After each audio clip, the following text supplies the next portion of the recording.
and the matching job skills that go with it. And as you're looking at for your officer team, do you have a good mix? Phil shared with you, okay, he's a great leader, but he hates the details. So it behooves him to fill his officer position, at least with a couple of them that love and are good at the details. Because that makes them effective teams, doesn't it? Yeah. And so if you're a good leader, you are usually not afraid of having other very good and strong people around you. Right? If you're a management by intimidation, then you typically don't want those strong leaders, and you surround yourself with puppets. Those are questions you have to ask. How about on your own self? We do this in our chapters. After this summit, I guarantee you Sophie and Darian will spend a good amount of time, and it'll go to the MAB, what worked, what didn't work. Right? That's part of the PDCA, Plan, Do, Check, Act.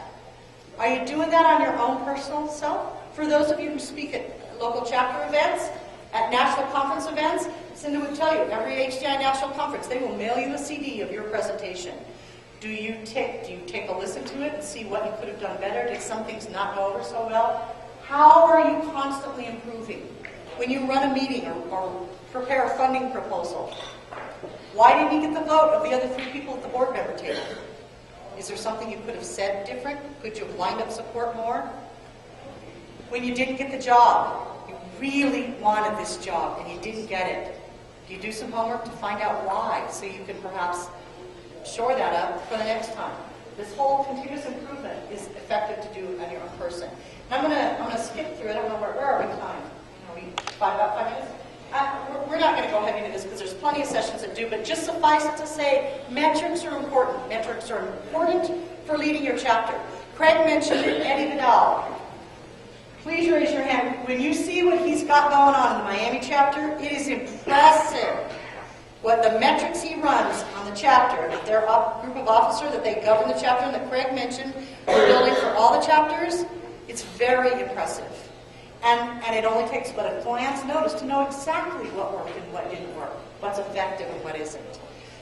That's true in your own professional life as well. Where are you on your professional life? And have the guts to stand by your decision. And I mean this. If you're in a current job and the job says, look, we really appreciate everybody's contribution, but we're going to need to ask everyone, these are not uncommon words, right? We're going to need to ask everybody in the company to take a 10% pay cut. We're going to need everyone in the company to take a 25% pay cut or maybe do a week furlough a month. Are these common words? Now you have 2 choices.